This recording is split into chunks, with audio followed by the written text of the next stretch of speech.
They told us fire bases were safe. That was the lie everyone agreed to believe. You stacked enough sandbags, strung enough wire, parked enough artillery on a hill, and suddenly you were supposed to feel like you were inside a fortress, instead of a tiny target in the middle of somebody else's country. Ours was called Firebase Jackson, a bare hump of red dirt in the Central Highlands, chopped out of the jungle and circled with bunkers, concertina wire, and 2 rings of trenches.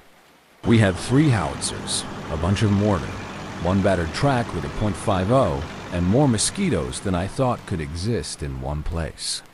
I had been in country 6 months by then, long enough to stop jumping at every noise, not long enough to be smart. That day had actually felt almost boring. We fired missions all afternoon for some infantry unit working a valley to our west. Adjust, fire for effect, repeat. I had powder on my arms and ringing in my ears. When you serve on a gun, you start to smell like burnt propellant and oil all the time. When the last fire mission came down just before dark, the lieutenant told us we might actually get some sleep. He said it like it offended him. Night came quick. Out here you did not get a long sunset, just a dimming of the light, and then the jungle turned to a wall of black. We went through the usual routine. Check ammo, restock the ready racks, eat what passed for dinner, smoke too many cigarettes. Then everyone drifted to wherever they were supposed to be when nothing was happening. I pulled radio watch on the gun for the first half of the night. That meant headset on, sitting in the pit beside the howitzer, listening to the fire direction net and the battalion frequency in case somebody needed steel downrange. The firebase got quiet in that weird way only military places can. Nothing moving heavy, but you still heard little things. A shovel scraping a fighting hole. Somebody laughing too loud at a dirty joke. The generator thumping away near the talk. Now and then a flare from somewhere distant, hanging in the sky like a pale star. Around midnight, the air changed. You learned to notice that. It was not magic. It was a combination of the wind, the way the birds shut up, the way people unconsciously spoke softer, like the whole place pulled in its breath. The infantry captain came into our gun pit, helmet unstrapped, flak jacket open, holding a cup of coffee that looked older than any of us. Intel says we might get some company tonight, he said. Movement reports on the trails. Maybe sappers, maybe just a probe. Stay awake. If anything hits, we are not waiting for orders to go to fire mission. He walked off to tell the other guns the same thing. Sappers. That word sat in the pit of your stomach. These were not random guys with rifles taking potshots. These were specialists who crawled through wire at night with satchel charges, grenades, explosives taped to their bodies.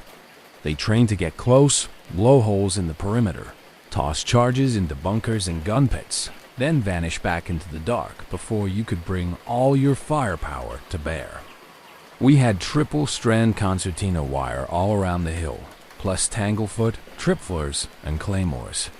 It looked nasty from the outside, but everyone knew there were always gaps. There had to be paths for patrols, for resupply, for medevac. If somebody studied you long enough, they could find the seams. Around 1 in the morning, the first sign came. A soft thump in the distance, one single sound, like somebody dropping a sandbag. The battalion net crackled. Be advised, counter-mortar radar picking up possible launch to your east. Stand by for impact. My mouth went dry. The first rocket slammed into the far side of the hill, near the ammo dump. The explosion punched the air out of my chest, even though it hit a good 100 yards away. Dirt and bits of crate rattled down on the roof of our bunker. Sirens started wailing. Red flares went up over the wire. Somebody on a loudspeaker yelled, "Incoming, incoming, take cover," for the benefit of anyone too dense to figure it out. I had been trained to drop into the nearest hole when rockets came in. Instead, I clung to the radio and listened to the frequencies blow up with noise. More rockets followed. They came in uneven volleys, hissing overhead, slamming into the perimeter and the interior of the base. You could tell when one hit close to people. The sound changed.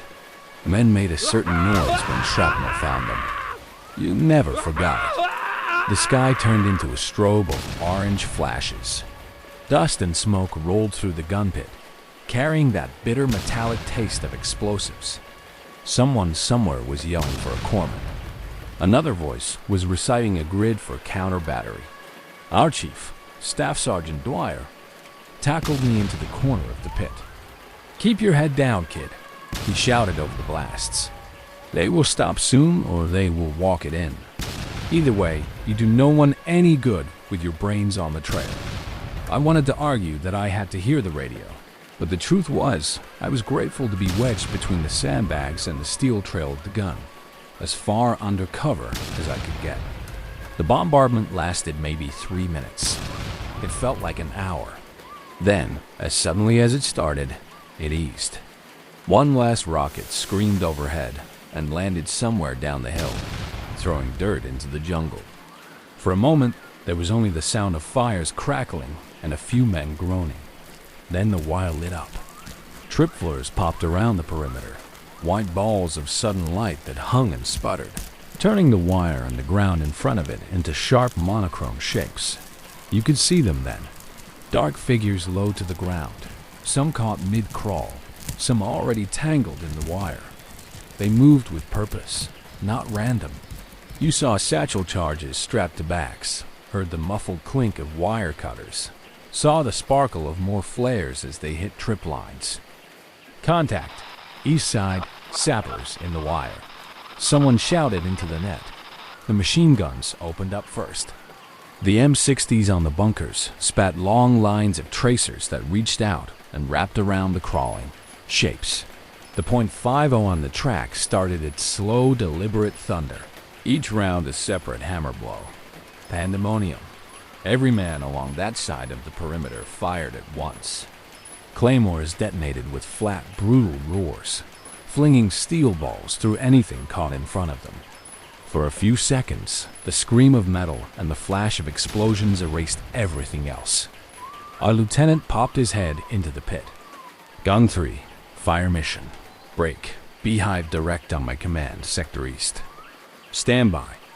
Beehive rounds were canisters packed with thousands of flechettes, tiny steel darts. Normally the howitzers shot shells up and away. Beehive turned the gun into a giant shotgun that fired straight out at anything stupid enough to be in front of it. My hands suddenly stopped shaking. Having a job helps. We swung the gun by hand, trails locked, barrel level low toward the eastern wire. The chief checked the elevation in the dark by feel and habit. The round went into the tube with a clank that felt heavier than usual. The lieutenant crouched by the aiming stakes, headset on, watching the chaos on the berm. "Hold fire. Hold. Not yet. Let them get closer." Every second felt like a year. We could see the wire visibly shaking now under the flares, bodies tangled in it. Some still moving, some not. Beyond them, shapes in the shadows, more coming, or maybe trying to drag the wounded away. The machine guns kept stitching lines of light into the mass. Now, the lieutenant snapped. "Beehive, 1 round." The chief screamed the commands. My finger pulled the lanyard before my brain could think about it. The gun kicked like a mule. The blast was a physical thing. The front of the pit lit up as if lightning had struck. Out at the wire, for an instant, there was a visible wave. You could actually see the flechettes rip through the air, a shimmering sheet of death tearing across the ground. Sappers who had survived the first onslaught went limp. Some were thrown back. Pieces of gear flew. The wire jerked and sagged as bodies dropped out of it. We loaded another beehive without waiting for orders. The lieutenant did not bother to tell us no. Again, same sector. Fire. The second blast flattened what was left. Tracers kept flying for a bit, but soon there was nothing moving in front of that section of wire except smoke and shredded vegetation. On the opposite side of the perimeter, someone yelled about movement too. A couple of rockets whistled in half-heartedly and went long. Maybe the main attack had been here. Maybe the other side was a feint. Hard to tell when you were hunkered down in one little slice of the battlefield. Then, slowly, shooting tapered off. First the heavy guns went quiet, then the rifles. The last to stop were the nervous men with little personal weapons, squeezing off single rounds at shadows because it felt better than silence. The captain's voice came over the loudspeaker. "Cease fire. Cease fire. Check your sectors. Watch for wounded and stragglers. Do not go into the wire until instructed.